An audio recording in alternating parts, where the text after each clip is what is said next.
Halo, apa kabar? Saatnya Anda menyimak berita Semarang bersama saya Ilham Ardiansyah. Sejumlah berita menarik akan kami sajikan untuk Anda dan berikut 3 berita utama hari ini.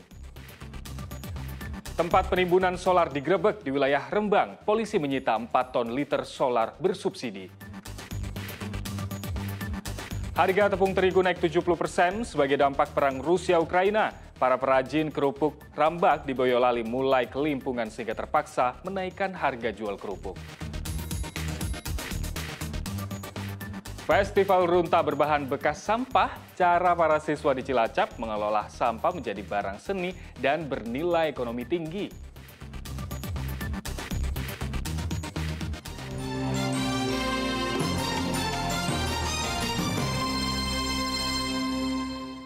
Kita ke informasi pertama, 4 ton solar bersubsidi disita dari penggerebekan sebuah tempat penimbunan solar di Rembang Minggu dini hari. Polisi menangkap seorang pelaku yang menyuplai solar dari SPBU ke tempat penampungan.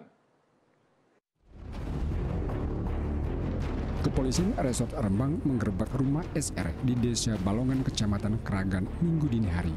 Penggerebekan atas informasi warga bila SR menimbun solar bersubsidi. Sayang, SR kabur sebelum polisi tiba. Polisi hanya menemukan sekitar 4 ton solar bersubsidi di rumah SR. Namun polisi meringkus satu pelaku bernama Eko Nur yang sedang membawa solar subsidi sebanyak 200 liter dari SPBU ke rumah SR. Penjualan solar bersubsidi cukup menggiurkan.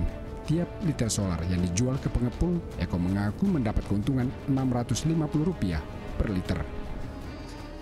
Tiap hari berapa liter? Rata-rata 200 liter. Rata-rata 200. Untuk pengambilan saya dari SPBU. Pasti sudah dapat keuntungan berapa? Per harinya ya sekitar 120-130 Ribu. 120, 120, 130 130. ribu. Ya. Berarti kalau 20 hari sudah 2 juta Ya. 600-an ya? Ya, kalau di total. 2 juta 600-an. Ya. Ini dia beli di SPBU seharga Rp5.150. Dijualnya di pengepulnya ini senilai Rp5.800. Jadi ada selisih Rp650. Saat ini kita amankan satu orang atas nama NE. Dia perannya selaku membeli dari SPBU, ya, menggunakan jerigen, alasan untuk mengisi usaha penggilingan padi, tapi ternyata dibawa ke sini untuk dikumpulkan di tersangka atas nama SR yang masih DPO. Solar bersubsidi ini ditengerai dijual SR untuk kebutuhan industri dengan harga lebih tinggi. Arif Nur melaporkan dari Kabupaten Rembang. Kita ke informasi selanjutnya, harga telur di pasar tradisional di Kota Semarang masih tinggi. Bahkan kini stok telur ayam mulai sulit didapatkan. Hampir sebulan harga telur di pasar tradisional Kota Semarang melonjak di kisaran Rp30.000 hingga Rp32.000 per kilogram. Seperti di Pasar Mijan, Kota Semarang.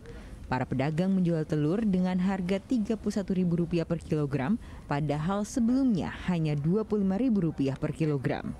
Harga telur ini menjadi yang tertinggi sepanjang tahun 2022. Kenaikan harga telur berimbas pada penurunan omset pedagang. Kondisi semakin diperparah dengan sulitnya stok telur dari distributor. Pasti kalau terus yang itu biasanya ambilnya banyak, jadinya sedikit karena ya gimana mas, uangnya kan nggak buat beli telur toh, pasti buat beli yang lainnya juga gitu. Ada stok sendiri dari distributor ke sini berkurang atau melonjak? Ya berkurang. Juga berkurang.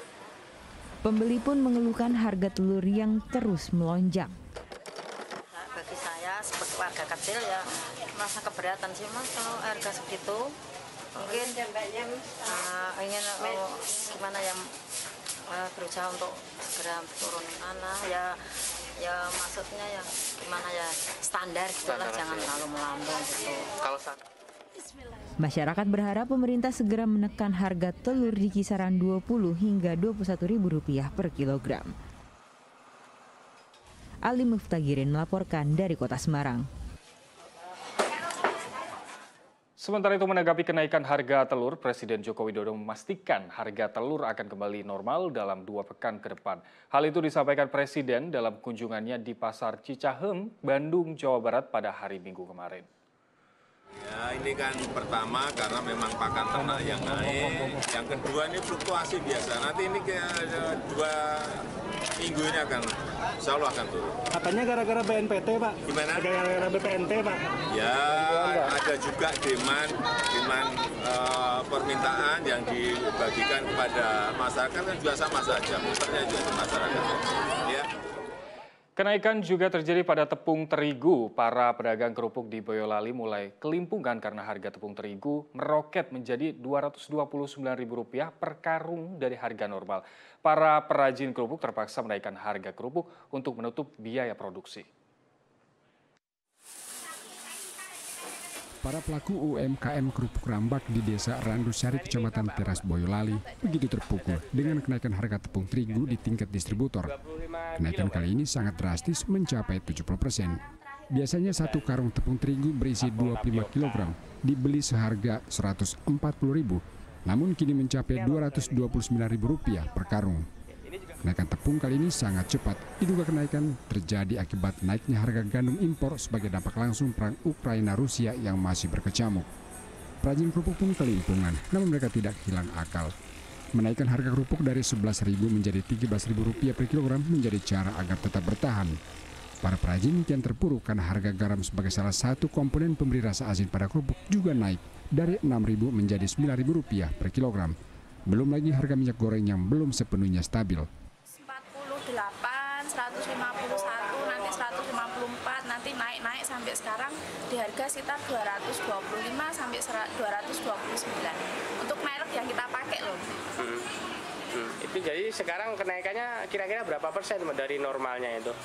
Udah berapa persen? 60-70% ya mungkin. Jadi pengusaha gimana Mbak menghadapi kenaikan gandum atau tepung terigu itu? Ya otomatis harganya kita juga ikutan naik. Kalau misalnya nggak ikut naik nanti kita nggak meng-cover biaya produksinya. Pelaku UMKM kerupuk berharap pemerintah turun tangan sehingga usaha mereka tidak kembali terpuruk seperti pada awal masa pandemi COVID-19. Yulianto melaporkan dari Kabupaten Boyolali. Jika abrasi di sepanjang pesisir pantai Pantura Brebes kian parah, pemerintah bersama masyarakat menanam bibit pohon mangrove di lokasi tambak warga. Lokasi yang ditanam pohon mangrove adalah pesisir desa Randusang Akulon dan Randusang Wetan di Kecamatan Brebes. 2 lokasi ini kerap diterjang rob sehingga mengalami kerusakan parah dari ujung barat hingga timur Brebes. Sedikitnya 1.000 bibit pohon mangrove ditanam di lahan tambak warga. Cara ini diharapkan mengurangi abrasi pantai sehingga tak ikut merusak tambak warga.